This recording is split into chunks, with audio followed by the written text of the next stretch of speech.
St. Lucia has welcomed Caribbean leaders to the 51st regular meeting of the Conference of Heads of Government of CARICOM, with regional integration, economic resilience, climate change, and security dominating that agenda. The four-day summit also marks the beginning of St. Lucia's chairmanship of the regional body under Prime Minister Philip G. Pierre. In welcoming them to this important conference, I recognize that it is with a deep sense of duty that they have come together, unified in the belief that our future depends on accentuating regional interest, adapting to global challenges, and strengthening our collective voice for sustainable development and regional stability. Leaders are expected to consider a broad range of issues affecting the Caribbean, including food security, economic development, climate resilience, and regional cooperation. Secretary General Dr. Carla Barnett said the region must move beyond resilience and actively shape its own future. To move from resilience to renewal, as this meeting's theme urges, requires active recognition that as architects of this region's future, we should work in unison to shape our own destiny on our own terms. Outgoing Chairman, Prime Minister Dr. Terence Drew said the past 6 months has reinforced one central lesson, that Caribbean unity remains its strongest strategic asset. These past 6 months have strengthened one conviction above all others, and that is, unity is not simply our highest ideal, it is our greatest strategic advantage. Assuming the chairmanship, Prime Minister Pierre calls for a greater emphasis on implementation, saying the value of regional cooperation should ultimately be measured by the difference it makes in people's lives. During this chairmanship, my commitment will be guided by a simple but important principle. CARICOM must move from conference rooms to communities, from rhetoric from reality, from communiques to results. Our people must be able to see and feel the benefits of regional cooperation. The conference continues through July 8th, with heads of government expected to adopt decisions intended to strengthen regional cooperation and address shared Caribbean priorities.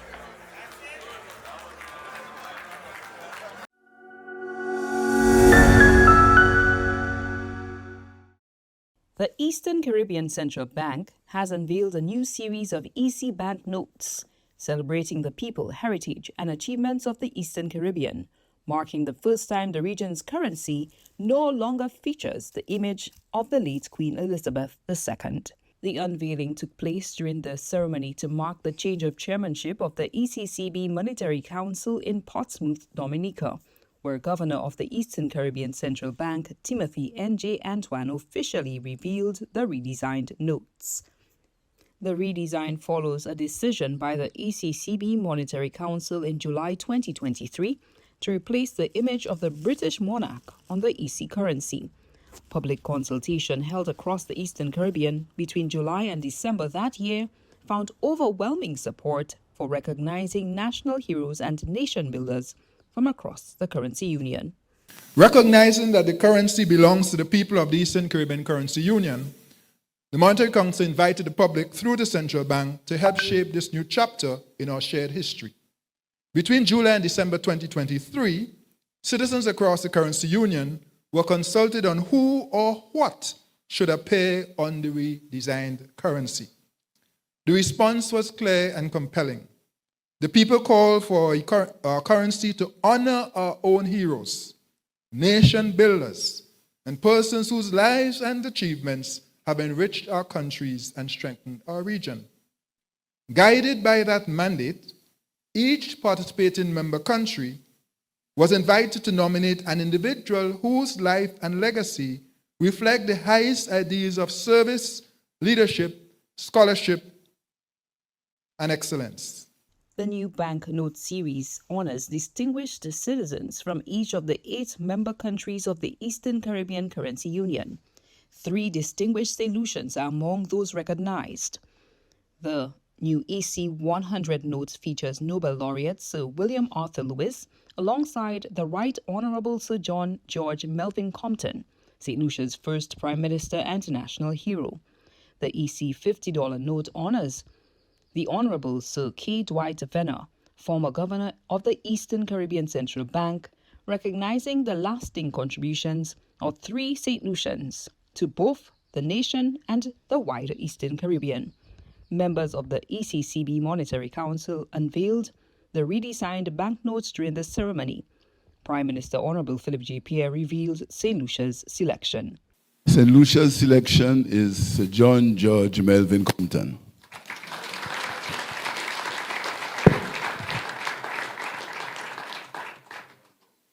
The Right Honorable Sir John George Melvin Compton served as St. Lucia's first Premier and first Prime Minister, leading the nation to independence.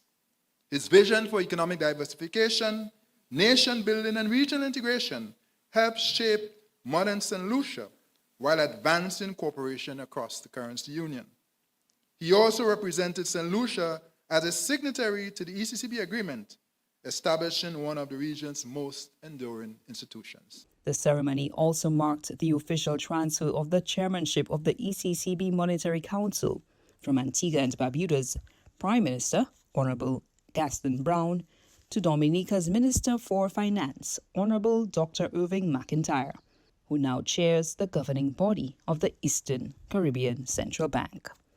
The redesigned EC banknotes will be introduced into circulation across the Eastern Caribbean Currency Union in phases, ushering in a new chapter for the region's common currency, while celebrating the people whose vision, leadership, and service helped shape the Caribbean.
Thank you very much for your usual attendance at our pre-cabinet press briefing.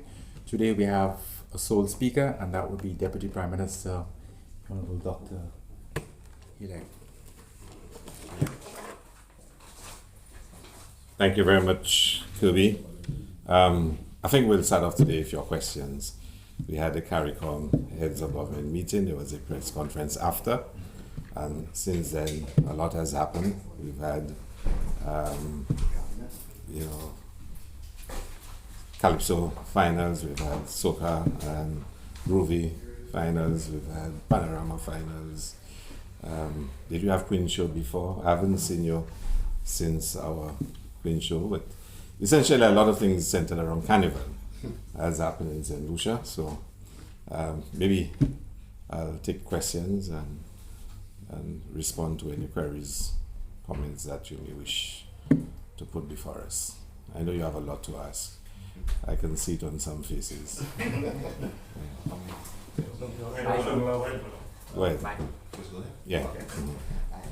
Good morning, Lisa. So just a few questions just from me. Two of which does revolve around the carnival season. But before we do get to that, just one question in particular. So it was mentioned at the press conference for CARICOM, as well as the Citizen by Investment Program, and it was addressed that, of course, recently Antigua and Barbuda got a letter from the EU addressing their program, in which they're saying that if they do not end it, they will actually lose their visa-free access. Now, I know it was addressed in which the Prime Minister did state that they would be doing everything they can to at least help or at least make sure that the CIP is in a way that will not occur. But I just want to know, in my question, in your opinion, based on this letter from the EU, how can we see, or what will be happening with St. Lucia's CIP program moving forward, and what can we see in regards to this letter, especially coming from the EU? What can we see moving forward? Well, I think the joint statement issued by the respective heads clearly outlined the way forward that the letter was received. Now let's put the letter in some context. We are aware that for quite a few years, the European Union, the US, the UK, our international partners, had expressed concern about the growth of the programs, and therefore they had issues with potential threats to national security through the programs, meaning that there were individuals who may not have the best interests of those countries at heart, wanting to use those programs as a way of gaining entry into their countries. We've always countered and said two things. One, that we appreciate their concern and we share it, and that we will work with them to make sure that the programs do not constitute a security threat to them. So we've made that very clear. And I've said so in the House. Our number one principle is that we will work with our international partners to make sure the program does not constitute a threat. And that we would work with them, and we've agreed on many programs. You'd recall the 6 principles outlined by the US, saying these are the 6 things you must achieve. The UK offering to assist us, work with us, we agreed to it. The EU putting forward its own set of proposals. You would note that we've changed our legislation in St. Lucia to reinforce the program. We went back to some of the provisions we had in 2016, a minimum net worth, an annual quota to restrict the numbers. We also introduced residency requirements. We introduced biometrics. So we actually instituted a number of changes to strengthen the programs and to make them more foul-proof. So we felt we had done quite a lot, and we were advancing, working together. We also are aware that within the European Union, there is a change in the mode of the Commission. So, for example, even programs that existed in the European Union, they've asked their member states to change the programs, move it from citizenship direct to citizenship through residency. So you have to spend a period of time as a resident before you can get citizenship. And so much so that the European Union itself took one of its members, Malta, to court, because Malta had said, no, it's our right to have a program if we want to. And the European Commission had said, no, as a member, you have to follow certain rules. So that was clearly stated. It went to European court and whatnot. So they have taken a decision that their members must not have these programs. One of the requirements they had asked us to put in place was a regional regulator. They wanted a regional body that can regulate the programs, oversee the programs, and make sure that all the legislative requirements are being met. We were asked to do so. We went into Parliament the ending of last year, and we passed the new legislation for the regional regulator. We changed our own laws to incorporate the regional regulator and other changes.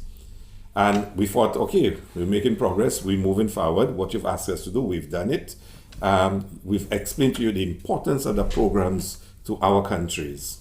In the case of St. Lucia, it's just about 8 to 10% of our national revenue. But in the case of some of the other islands, 45%, 55%. So it is significant in terms of the development of those countries, the financing of development of those countries. So we thought we were making progress, that we had met all what they told us Even some things we believe were a little difficult, but we did it. The latest wrong that came out of them was that, you know what, we don't really care anymore, and the letter kind of said so. How good you run the program, whether it's not even a security threat anymore, we just don't want you to have these programs. Now that's a change from what it was before, because before it was those programs can constitute a security threat, and therefore you must do A, B, C, D, which we have done. So now it has moved that it doesn't matter how well it is managed, it doesn't really matter. We just don't think countries should have programs like that, so you must stop yours. So that letter having been received, the heads met, discussed it, and they've outlined a way forward. That we still believe that international diplomacy really takes place by friends sitting down at a table and talking to each other. We may not agree on everything, but at least we talk to each other and we get an understanding from each other as to what the objective is. Because if you're saying to me, and it is the best way to move forward, what's your concern, what's your interest, and how I can act to allay your concerns and your interests. And that's how we solve problems. So I think that the letter requires that both partners, the European Union and ourselves, to sit down to fully understand the letter.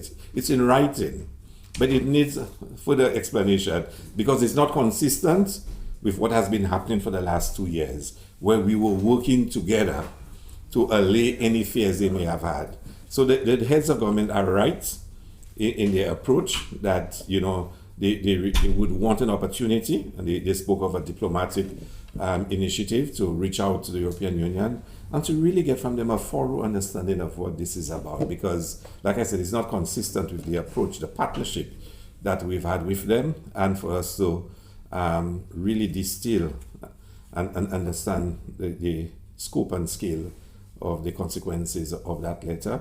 And I think at the end of it, the heads will take a decision in terms of how they move forward. I hope that makes sense, no? Yeah, I did. Thank you so much. So my next question would be... Is there any more questions on this? Follow? Yeah. Follow, yeah. Do you find it hypocritical that the US and more particularly now the EU are heavy on the CIP when they themselves actually have their own programs and seemingly selling a path to come to the European Union countries? So the immigration push, for example, says that in the mean that they do not want people from certain countries to come in. However, if you really want to come, you can apply and pay for it. Do you find that hypocritical? I mean, you're asking me to use strong words. So I think for us, sometimes it's probably more confusing than anything else. And that's why we want to sit with them, so they can really explain to us. But again, let's not forget, as a region, we've been through, instances like this before. We had to go through it for our banana industry. We produce less than 0.5% of the world production of bananas. And we had to go through the WTO to try to save our banana industry, which we did not save. And watch what happened to our rural landscape. I mean, you can drive around St. Lucia and still see the scars of the decision for our banana industry to move from receiving preferential treatment. Our financial services just starting to take off, and the OECD and all the changes that had to be made. It's ironic that their financial service sector never got affected, but ours were destroyed. And now our CIP just starting to take off. And I mean, I had the occasion once to try to explain to a technocrat from one of those international partners. The understanding of it was so challenging for me, because they said, look, if you were doing 300 a year and you move now to 2,000 a year, it means it's too much work for the unit to do, and they're likely to make mistakes. And I'm saying to myself, but if to do 300, I have 15 workers, and now I have 2,000, I employ 50 workers. So nobody is overworked and overburdened, because operations is about the necessary resources to maintain your efficiency and your output. So if I'm doing more, I enlarge my staff. And for them, no, if you're doing more, it means you'll make more mistakes. That kind of logic. And we went through that financial services, that if more companies come to set up overseas international businesses in your country, then it means it's more likely you will take the wrong companies. It doesn't work that way. But we've been through that before. And like our Prime Minister have said, we are a region of resilience. We know struggle, we know survival. We know our size, we know how the battles can unfold sometimes, but we will fight vigorously to protect this region, the survival of this region, and we'll continue to do so. It's what we have to do. Just to push the envelope a little bit, the due diligence that is required for those programs are only done in the European environment and US. Right. So, what would be a hazard, if you will, for a CIP program that depends on the exact same people who are responsible for ensuring that it is safe? Yeah, but that's the point, and you're only looking at even just one element of it. So the due diligence firms are located in their countries, and we said to them, if you believe we make judgments on the basis of due diligence firms and what they tell us, you regulate them, because in your jurisdictions, you supervise them, because they are, you saying the information we get might not be totally correct, then you supervise them because they're located in your jurisdiction. These are not firms in our islands. These are firms in London, in New York, in other European capitals. One will say to them over and over. But even more than the DD firms, the international intelligence, assessments are done from those countries as well. And then the international financial assessments of those individuals are done from those international databases as well. So basically, the essentially is who you tell us is good enough, we accept. But we don't just accept on our own. All the reviews, whether it's financial, whether it's law enforcement, whether it's intelligence, is done by firms located within their jurisdictions. So tell us, how can we resolve the issue? Because if you send if a report comes back and says red flag, we don't accept the person. We don't make the assessment on our own. It comes from those same sources. So if you have concerns, let's work on that as well. So that's why I said it's confusing. I wouldn't call it hypocritical. I wouldn't think it's rather confusing. So we'll sit down with them and try to come up with an understanding. As you rightly stated, and when I went through the letter, this is the most cut and dry notice that the EU has ever given on the matter, even stark contrast to even what they said late last year, basically saying it doesn't matter what you do.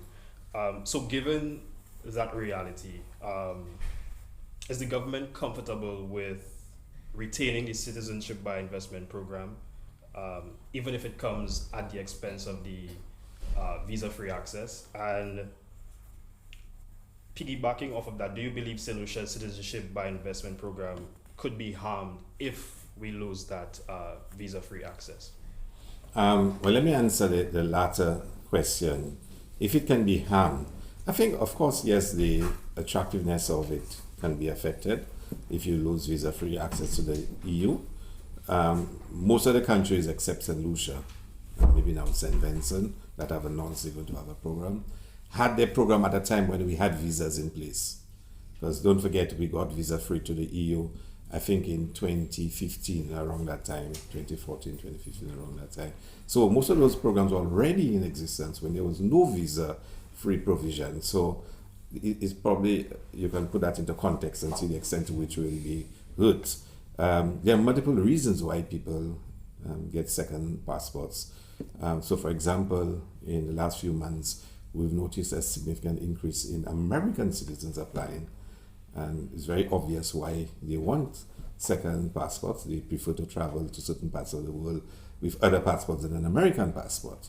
So there are many reasons why people want passports. Some people just want to have a travel document because the countries they are in are failed countries and they cannot get travel documents. Some people do it for ease of travel. Some people do it for tax purposes. They want to be able to invest in countries, and then nationals are treated differently. So, international citizens. So there are many reasons. And as long as we have a world of barriers, people will always want second citizenships. It's just a fact of life. I mean, if you live in certain parts of this world and you can afford it, you will always want a second citizenship that will allow you to travel, will allow you to have a more comfortable lifestyle.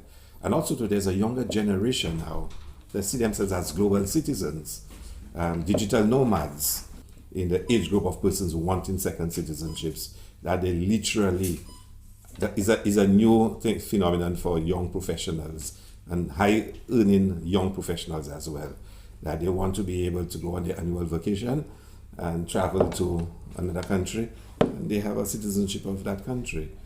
They want to buy property, residences. It's why in the new investments we are seeing in St. Lucia, for example, a lot of it is for residences as against strict hotel or resorts. People want to build residences that can be used, as resorts, and that's the reason. Okay, yeah, sorry.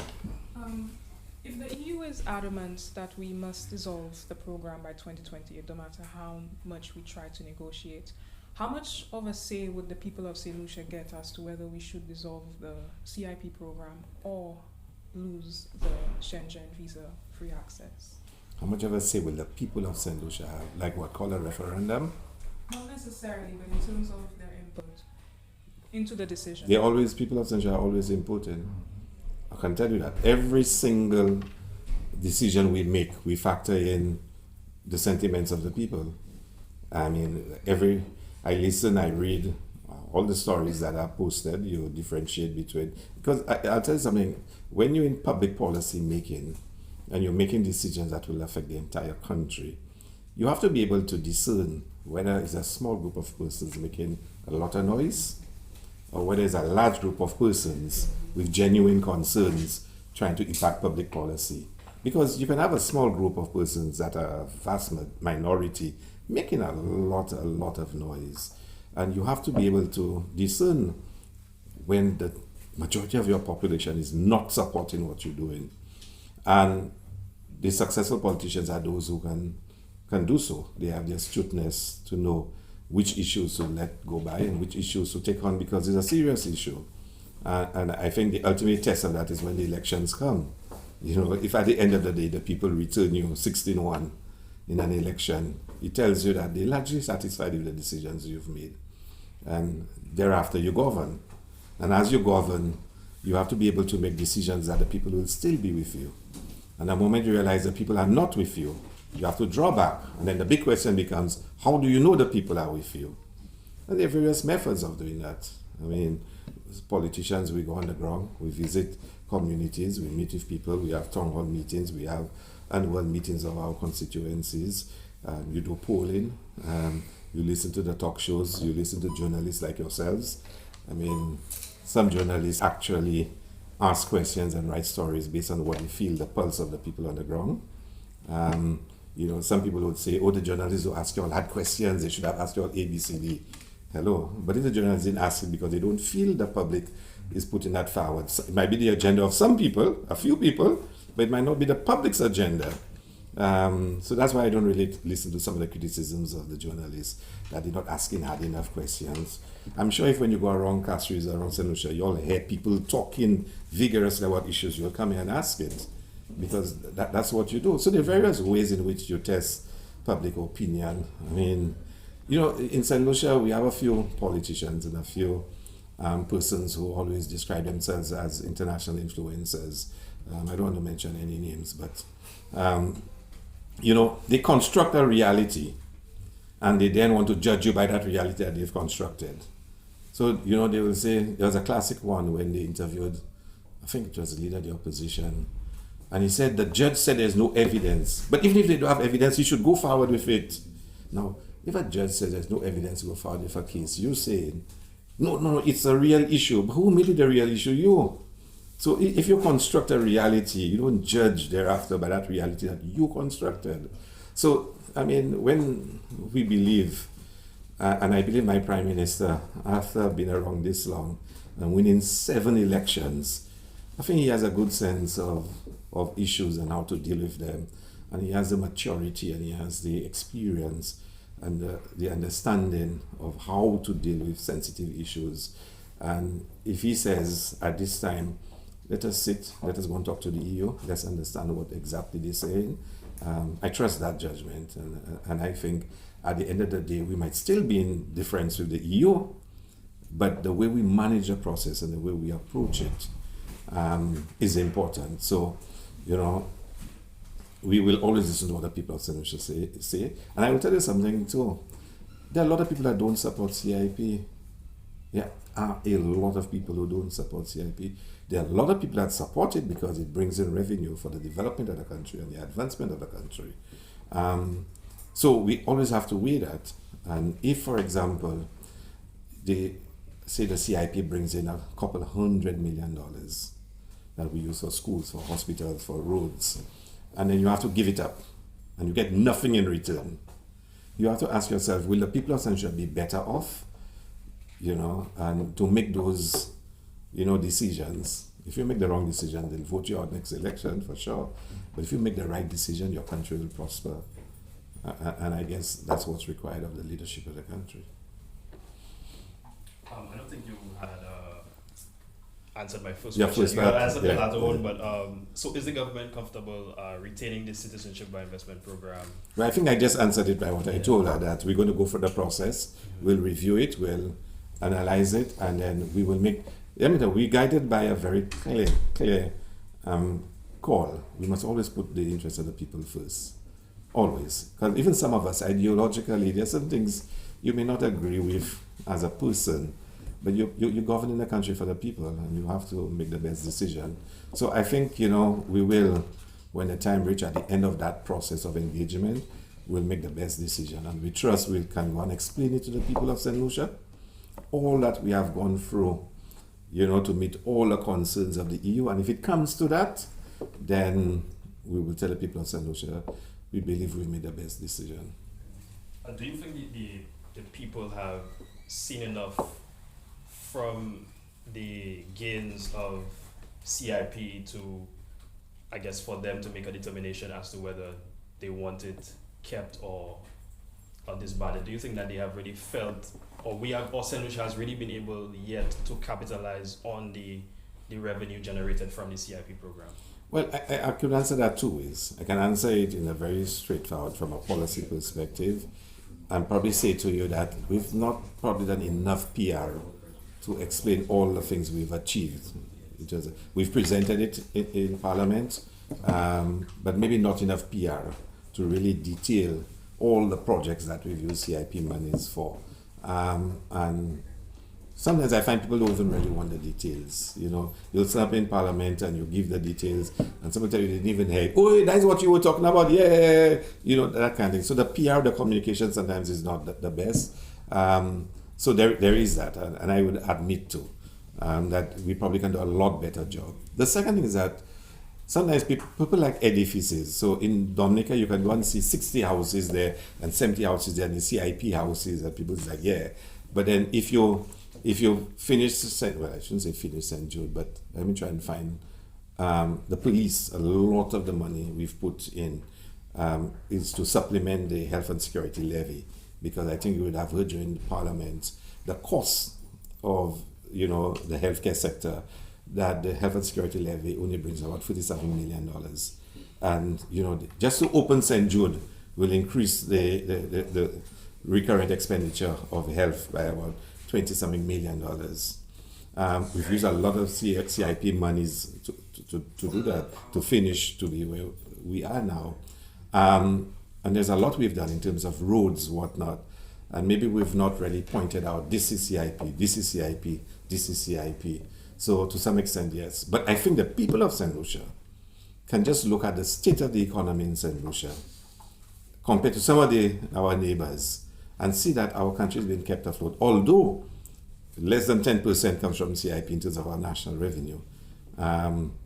That, yes, it's making a contribution, but it's not making a contribution like in a country where 50% of all your money comes from CIP. Can you imagine 50% of your budget or 40% of your budget is strictly CIP? Just imagine if they lose that. If St. Lucia will lose 8%, we still can maneuver. But countries that have 40% of their revenue directly from CIP, it will be a major hit for them. And they can almost see in everyday life CIP money is at work, because 40% of all expenditure comes from CIP.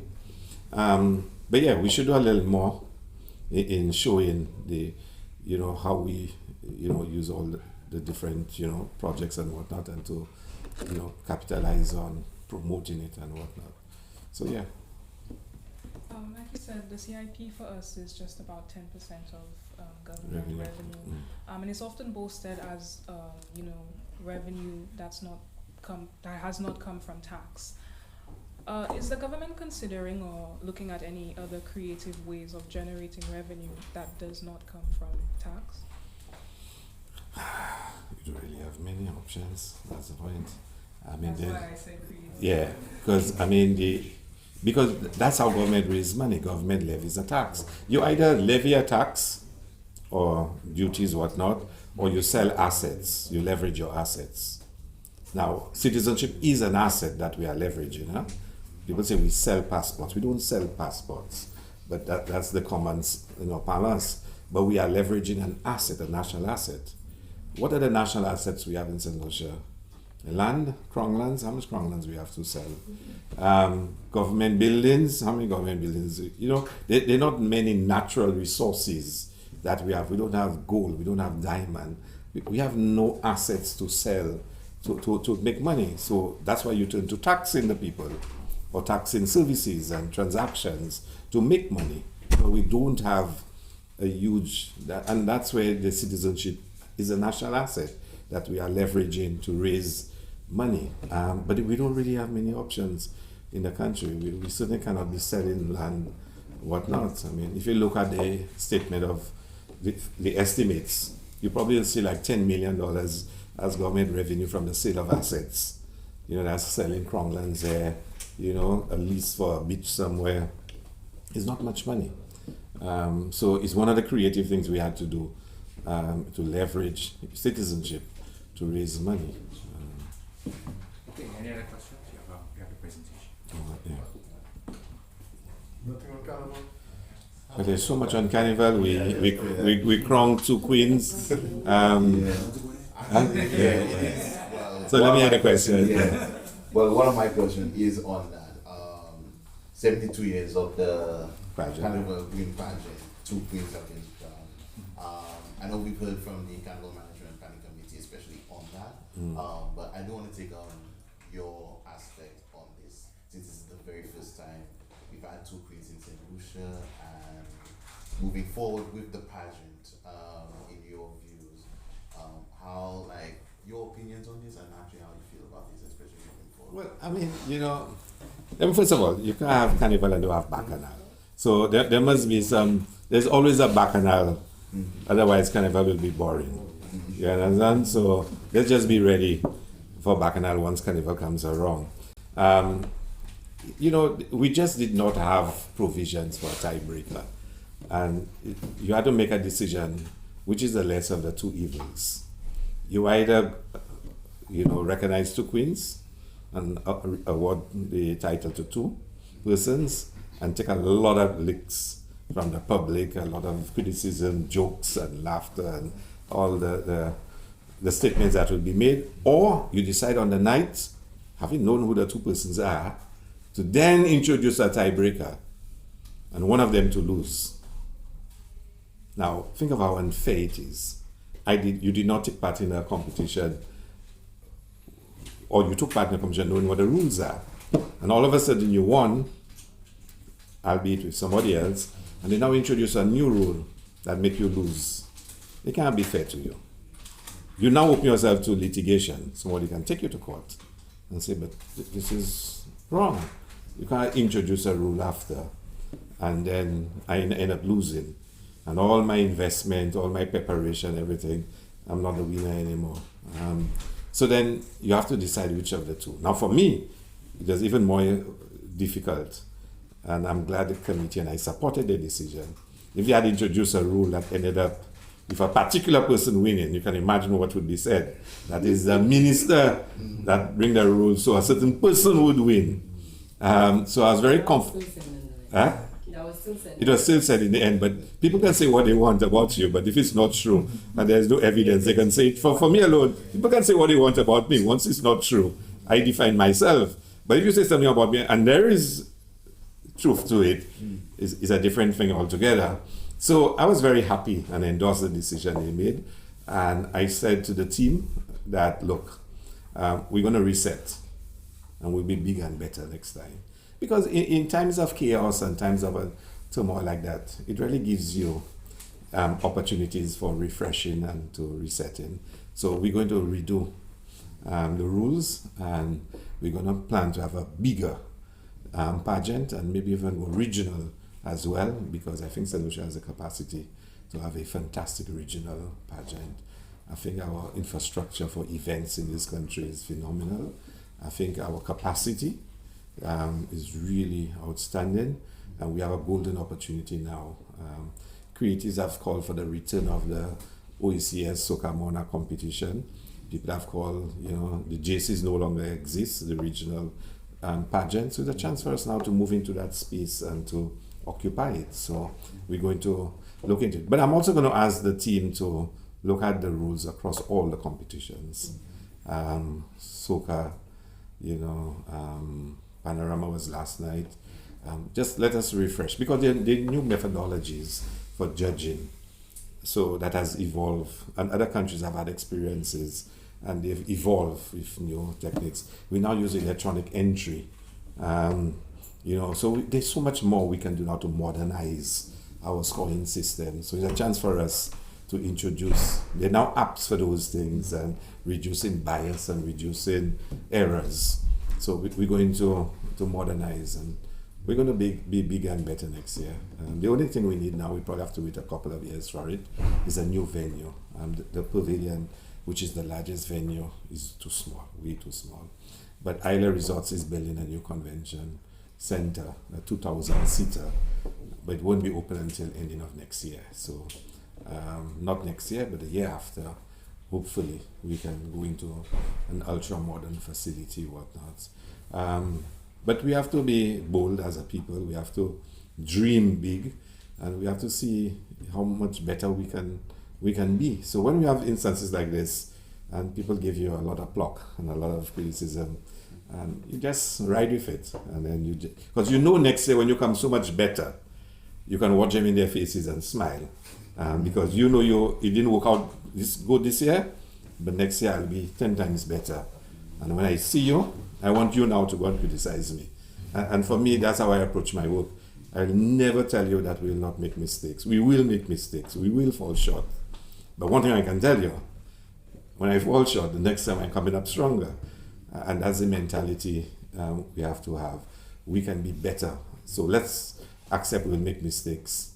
We must never be afraid of failure. So we'll be so much better next year. Okay, having said all that, and for the purposes obviously of a headline, I think you're suggesting that the committee failed in not installing a tiebreaker. No. It's 72 years. So they've had the event for 72 years. So this committee did not fail. I can actually say for 72 years. Well, we had 72 years and we failed. Well, probably in that respect. We failed to have a tiebreaker. But I don't know that the committee failed. So one would argue that a competition of such caliber and nature should have some form of tie-breaking protocol in place. Well, I think you can envisage all possibilities, and there probably still be one you did not envisage. It had just never happened before, statistically. And if you look at the way they do the scoring and the way they allocate the judges, it's a very improbable. I mean, I'm not saying impossible, but it happened, and we now need to correct it. So the next one that might come up, I can't even dream of what it might be. It might be some weird situation nobody anticipated. But I agree. I think in a modern scoring system, that's provided for. So when the next review comes up, it will be provided for. Not that it has never happened. It has never happened to us. In St. Lucia. Yeah. And we will make sure it doesn't happen again. Also, you're saying it will never happen again? You don't foresee Well, not a tie. A tie will never happen again. Because there will be rules that says when there's a tie, what do you do? Right. So there'll never be a tie again.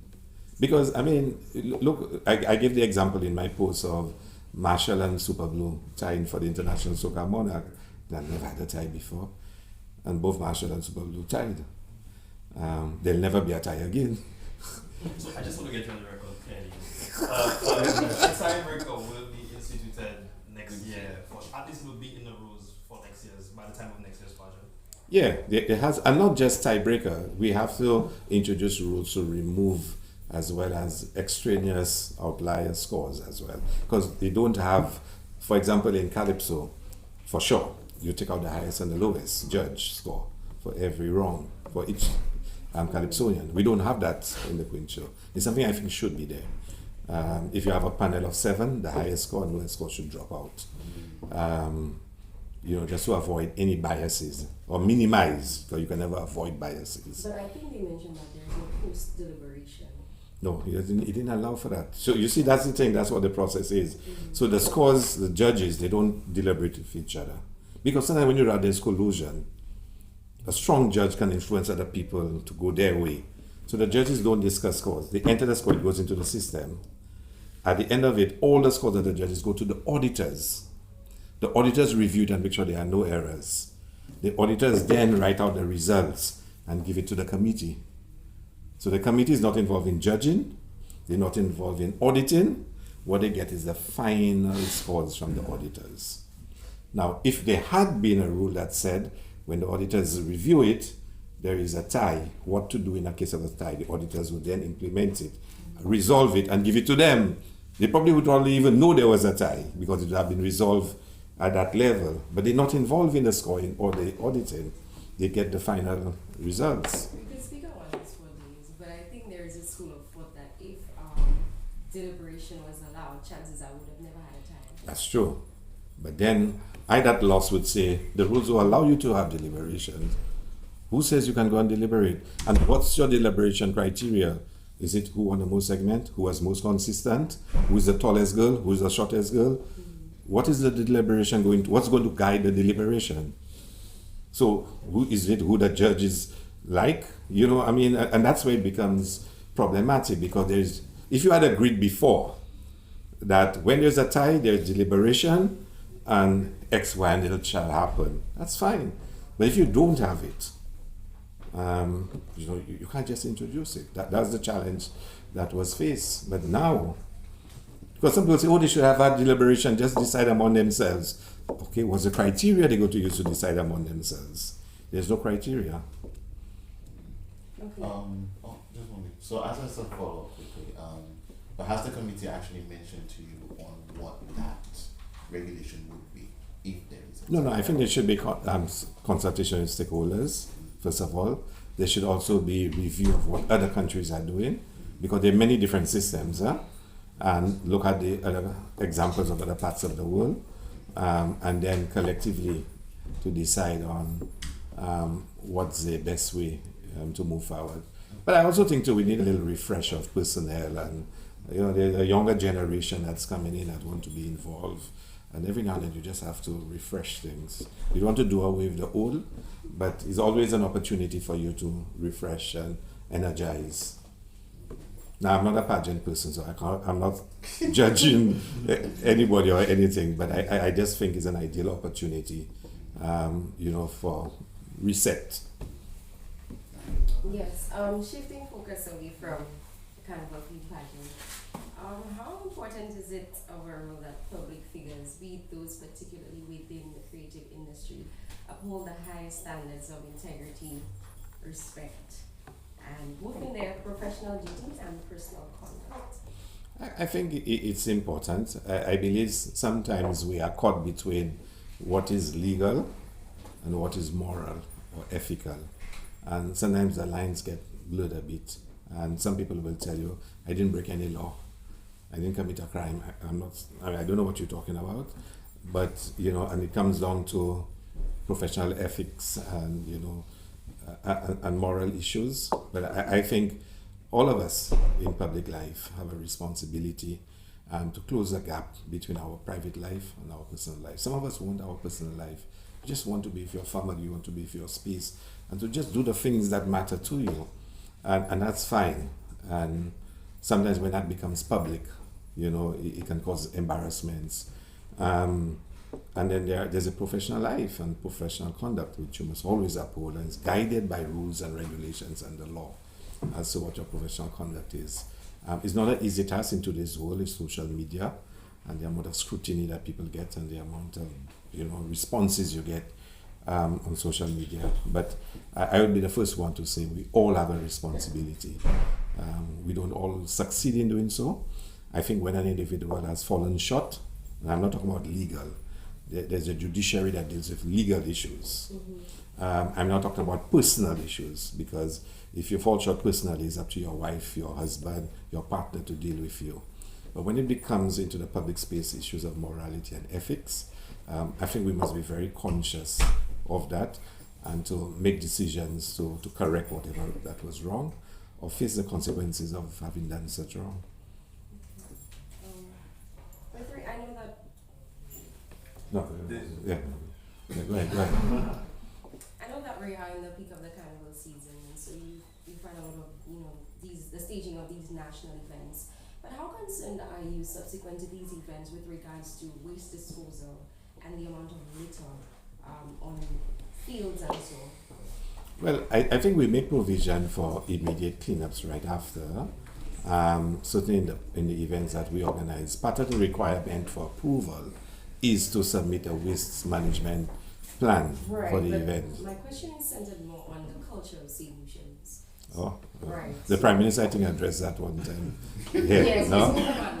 And I think concern as a minister with the cultural solutions to just drink from a bottle and just throw it right on the ground, knowing that there are people whose job is to come and clean up after them. Yeah. But not only that, I mean, when we use sporting facilities, you really don't, you have to remember at the end of the day, sportsmen have to come back to use those facilities.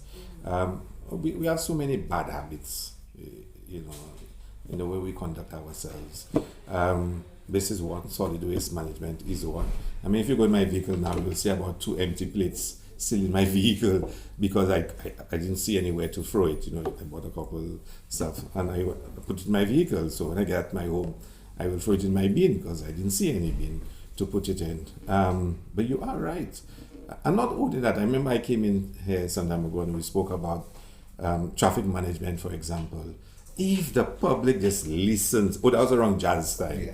If the public just listens to the police, they listen to the traffic management plans, it will work out well. But everybody believes they know a little shortcut, a little back road, they know where they can sneak around, and then the whole system collapses. I mean, if you have a chance to attend an international event, to go to a football match now, one of the FIFA World Cup, you must leave the hotel or wherever you are 3 hours before the kickoff. They advise you to leave 3 hours before, just for you to get to the match. So if you're going to a 3 p.m. game, you have to leave at 12 to get there. Because there are processes, there's traffic management, you will have to take park and ride. But St. Lucians don't think that way. They want to park right next to the event, and they want to be able to leave when they want. You get tired, you're bored, or you have a little problem with your boyfriend, your girlfriend, you want to go home, you want to just move out. And it doesn't work so, you understand? And if you go to move large numbers of people, there must be systems in place. Because in the case of Central, 9,000 people this Friday at Calamy Red, because I'm not promoting it, but Calamy Red is coming on Friday. How are you going to move them within 45 minutes? You must have systems in place for people to move, roads to be cleared, whatnot. And St. Lucian must understand that. So like you say, even things like solid waste management, you can't just throw your bottles anywhere, throw your empty plates anywhere, throw it out of a vehicle when you're driving. I mean, just drive along the main roads and see all the garbage around it. The moment, I can tell you over the next few weeks, we will clean up the whole country.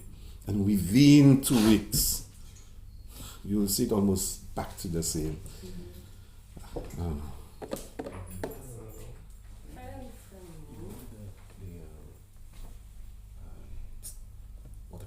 Okay.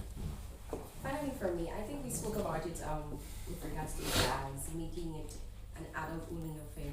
But my personal take, I went to the Soca Monarch staging on Friday, and you know, for me, I think it's a case where maybe we should consider making these events adult only because you have young people exposed to alcohol, drugs, smoking. I would have attended a press conference and 100% of meals account for the COPD rate in St. Lucia. That's alarming. So are we moving into the direction where these national events, are we really looking to make them adult only? Yeah, I mean, put it that way. You said it the last time, and it's something I think we should consider. Because, sometimes I say things and people, you think, but somebody messaged me yesterday and said to me during Kiddies Carnival, Bam Bam Whistle was being played.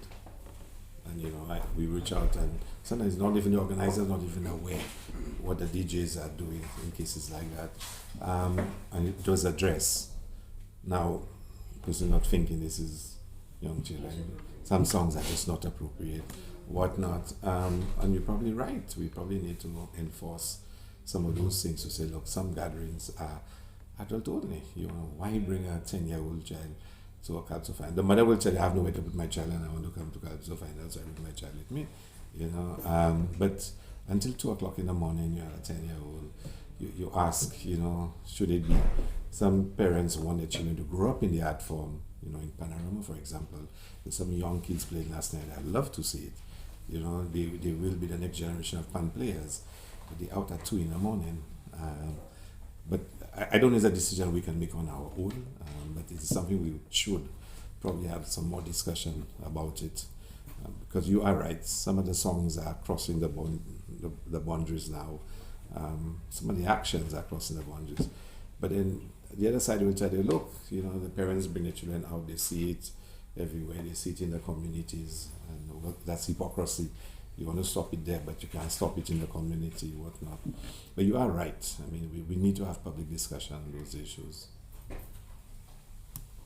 Of course, that for this coming weekend, we will be removing the hoarding for the waterfront. It's not yet completed. We still have a lot of work to do to complete it. We're having some supply chain issues in terms of some of the finishings for there. So it would be removed to allow the public to enjoy the waterfront as they normally do. But once Carnival ends, we will reinstate the hoarding so we can complete the project. But it would be something to look forward to in terms of the waterfront and what it will offer when it is completed. So we'll ask the public to cooperate, to recognize it for what it is. It's not yet completed, and we will reinstate the hoarding to complete the project. I just have one last question about projections for people, or the number of people that are going to be on the road for Carnival Monday and Tuesday. I remember last year in particular, it was a little issue where we had a certain projection, and obviously I think we had 1,000 or 2,000 more people than what we had anticipated, and that presented a few challenges on the road, some inconveniences, But I mean, you expect some of these things, but for this year, what has that planning been like in terms of accommodating the volume of people that we may see this year for Monday and Tuesday? You really want to get me in trouble now. No, seriously, I mean, I'll tell you something. If we are going to present St. Lucia as the event capital of the Caribbean, that's where all the big events happen, the big shows, whatnot, we really have to change how we do things and how we manage crowds and how we manage people. Because when you come to a high cost destination like St. Lucia, your flight from New York is over 1,000 US, whatnot. Your room is 350 US per night, 400 US per night. And you come out, and when it's 11 o'clock in the night, you want a late dinner, and all restaurants are closed. You start figuring out, what you're going to do. Or you go to a fete, and when it's 2 o'clock, you're told everything must shut down and everybody must go. It's a simple wait. Where in the world do they still do that? Nowhere really. I don't know many places you would have that kind of treatment. So we need to change our mindset somewhat. There are some places, some people don't want loud music in their area, but they will go to a show in another person's area, but don't come and have the show in their area. And you start seeing that if we are going to make that a part of our tourism product, we need to start changing, and we need to start approving projects differently. St. Lucia has an exceptional reputation for the vibe and the spirit that we have for our events, whether it's jazz, whether it's carnival, and people want to come to St. Lucia because there's vibe in St. Lucia, and we can lose all of that by just how we manage the numbers that come. We want persons to come to have a fantastic experience, to be safe, to be secure, to be enjoyable, and they will leave and tell their friends about it, bring their friends the following year. And therefore, the parameters of that experience needs to be reviewed. It cannot be what obtained in the 70s and even the 80s. So sometimes I find it challenging trying to explain to some people, but why do you have to shut down a fete at 2 o'clock when most of the young people now leave their home at 12 o'clock to go out to the show, that kind of thing. Why do we have to do that? And they say, no, you don't want no noise after 2 o'clock, Or all the restaurants and the bars on the strip must close down their music because it's 2 o'clock. But isn't that a law? Hmm? Isn't that a law? That's not the law. Everybody says that's the law. That's not really the law. But, we need to review those things. And like you said, when there is a last week significant increase in arrivals, all people decide to come in and more people come in. We shut down the music at 6 o'clock on Carnival Monday and Tuesday. And I've tried to argue over and over that we don't need to do this. And do you know it's the police shutting it down? Right? Yeah. In Grocery. And they have their reasons, and I cannot tell them. Are they acting outside of the law? Well, not really. I mean, when you read the law, they have a lot of discretion. They have a lot of discretion. And they have the reasons why they feel they must shut it down. But for me, the systems have to change. I mean, when you shut down a band by VG Roundabout at 6 o'clock, what will the 1,000 people do? Not walk up with no music, just up the road, as against playing the music, keep everybody together, shepherd everybody, and then take them safely to Mega G and let them disperse. But if you just shut down the music, you have 1,000 people just scattering, just walking on both sides of the road, as against one side now, which is how they were. Now they jump in the median and they're just walking up. And for me, causing more thing. And as somebody who's had the experience of managing a band on the road, I can tell you the best thing to do is to keep them together as compact as possible. And, shepherd them all the way up, compact, tell everybody stick together and let's go up the road. But they have different perspectives on it. You stay in your section and you let them stay in their section or whatnot. But I can tell you as minister, if we're going to promote St. Lucia as a preferred place to go for entertainment, for events, whatnot, we have to start changing the way in which we manage those events. We have challenges with crime and whatnot, but we have to find ways to work with those things. I'm sure some people do not like what I just said, but it is a reality. It is and I'm not saying it in a negative way, I'm saying it in a constructive way. We need to review how we do those things. And I saw the police put out, somebody shared with me a message, the TikTok, and I think it's fantastic. I think that's the best thing they've done in the last few years when it comes to public announcements. It's really good, I find. And we need a lot more of that, to speak to the public directly. Red did something for the traffic management plan for Colony Red.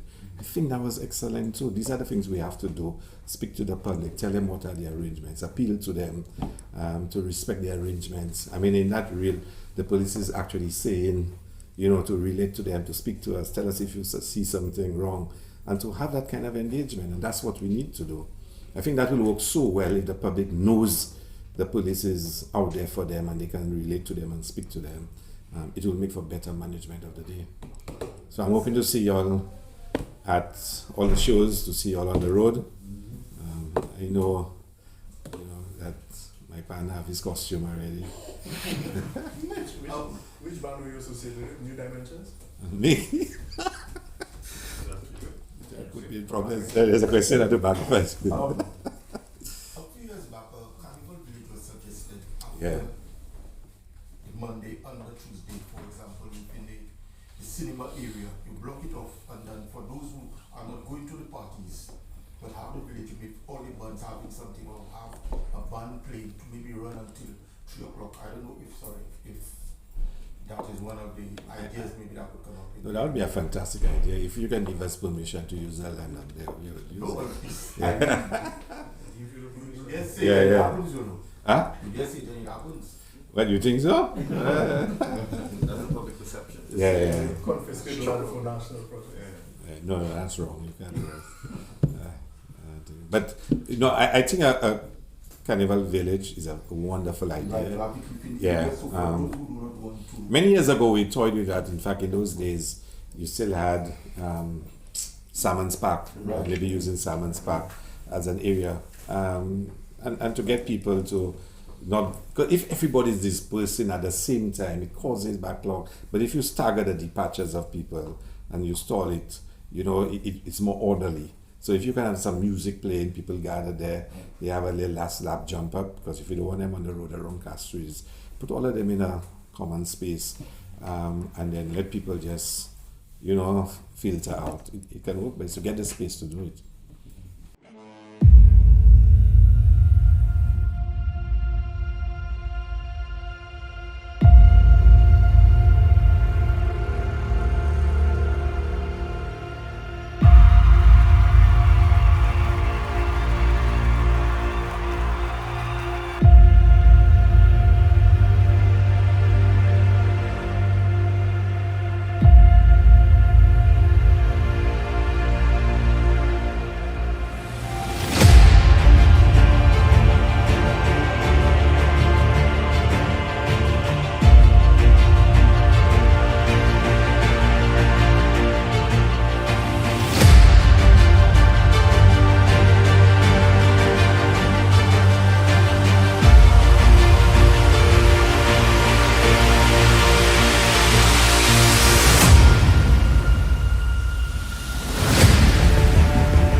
Today's contract signing marks the continuation of the Northern Pipeline project.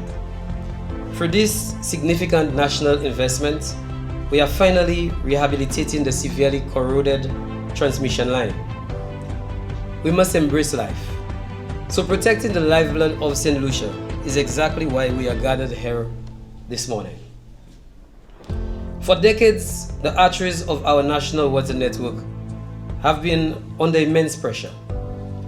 When we look at the Northern Pipeline, we are looking at infrastructure that was installed over 40 years ago, laid down in an incredibly aggressive environment. The data speaks for itself. 43 to 50% thereabout of our water is non-revenue.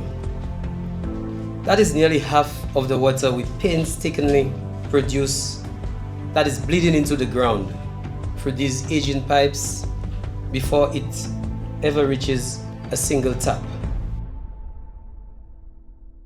For the last 12 months, the government has invested $1.2 million in Wasco every month. Something not known by many people. And incidentally, these funds have come from the CIP program.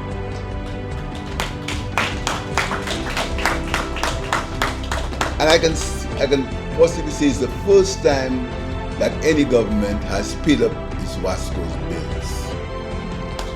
In fact, we've paid these bills sometimes in advance. So I want to say to Wasco, we are watching you, we're keeping a close eye on you, because as I said before, in fire analysis, we are the ones